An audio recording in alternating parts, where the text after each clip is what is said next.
Ringkasan meditasi Alkitab pelajaran ketiga dengan judul Gambaran Pernikahan. Jika Anda membaca kitab suci yang menyinggung pernikahan hanya sebatas membayangkan perkawinan pria dan wanita, tentang hubungan seks, tentang mengasuh anak, tentang tanggung jawab suami dan istri, maka Anda setengah benar. Sebab tujuan utama kitab suci memuat kisah pernikahan adalah untuk menjadi sebuah alat peraga, untuk menggambarkan pernikahan sejati di alam semesta, yaitu antara Allah dan umatnya. Sebab inilah puncak dari perjalanan orang beriman. Singkatnya, harapan yang terkandung di dalam alat peraga bait suci dengan segala unsur dan seremonialnya telah selesai. Wujudnya adalah Yesus Kristus yang mati tersalib. Tapi masih ada satu lagi alat peraga yang di dalamnya masih menyimpan harapan puncak perjalanan orang beriman, yang justru tidak didapat di dalam alat peraga bait suci. Jadi, jangan habiskan energi Anda untuk terus-menerus mempelajari seluk-beluk bait suci bangsa Ibrani. Sebab energi Anda juga harus dipakai untuk mempelajari alat peraga perkawinan suci orang Yahudi. Intinya, bait suci dengan segala unsur dan ritualnya hanya mengantar Yesus Kristus pada kedatangannya yang pertama.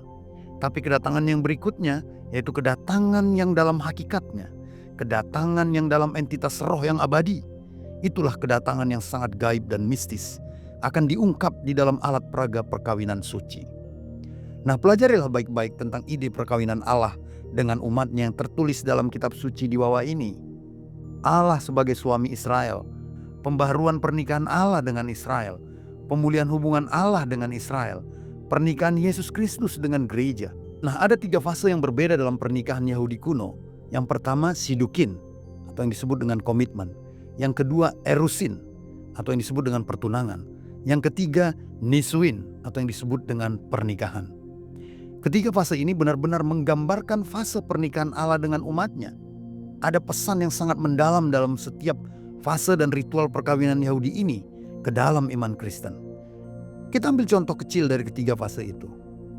Yang pertama, fase sidukin, komitmen, yaitu fase sebelum acara pertunangan. Pengantin wanita atau yang disebut dengan kawah dan pengantin pria yang disebut dengan catan secara terpisah direndam dalam air dalam ritual yang disebut mikvah atau air baptisan yang merupakan simbol pembersihan spiritual. Itu sebabnya dalam Matius 3:13-17 kita membaca bahwa Yesus telah dibenamkan atau dibaptis oleh Yohanes di air mikvah di sungai Yordan. Demikianlah calon pengantin wanita, kita umatnya, juga diminta untuk dibenamkan di air mikvah. Yang kedua, fase erusin, pertunangan.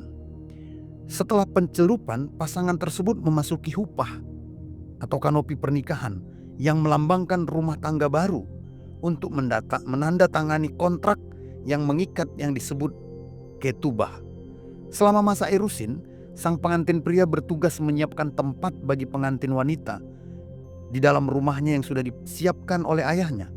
Sementara sang pengantin wanita fokus pada persiapan pribadi, terutama persiapan pakaian pesta, lampu dan minyak. Itulah sebabnya Yesus Kristus menyatakan bahwa ia sedang menyiapkan tempat bagi umatnya.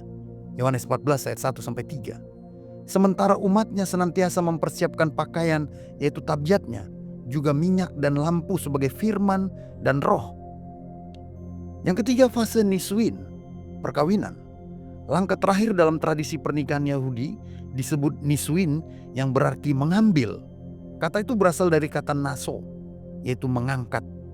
Pada saat ini, mempelai pria dan dengan penuh kegaduhan, kemeriahan, dan keromantisannya menggendong mempelai wanita pulang. Sekali lagi, kedua mempelai akan memasuki hupah atau kanopi pernikahan, mengucapkan berkat atas anggur, yaitu simbol sukacita yang besar, dan mengakhiri janji pernikahan mereka. Akhirnya, mereka menyempurnakan pernikahan mereka dan hidup bersama sebagai suami istri, sepenuhnya menanggung semua tugas dan hak istimewa dari perjanjian pernikahan, khususnya menikmati momen yang paling suci, yaitu berhubungan intim yang disebut dengan koinonia atau ginosko, yang berarti saling mengenal satu sama lain secara mendalam. Demikian pula sang Mesias, mempelai pria, hari kedatangannya sudah sangat dekat. At hand, ia telah menyiapkan tempat bagi kita untuk saling berpelukan dan bermesraan. Tapi semua yang ditampilkan dalam alat peraga perkawinan suci ini ada dalam dimensi roh. Sebab Allah yang kita sembah adalah roh, maka semua ini terjadi dalam realitas roh. Nah, seperti apakah itu?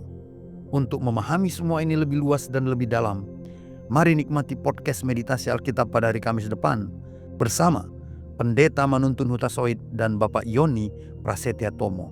Haleluya, Tuhan memberkati.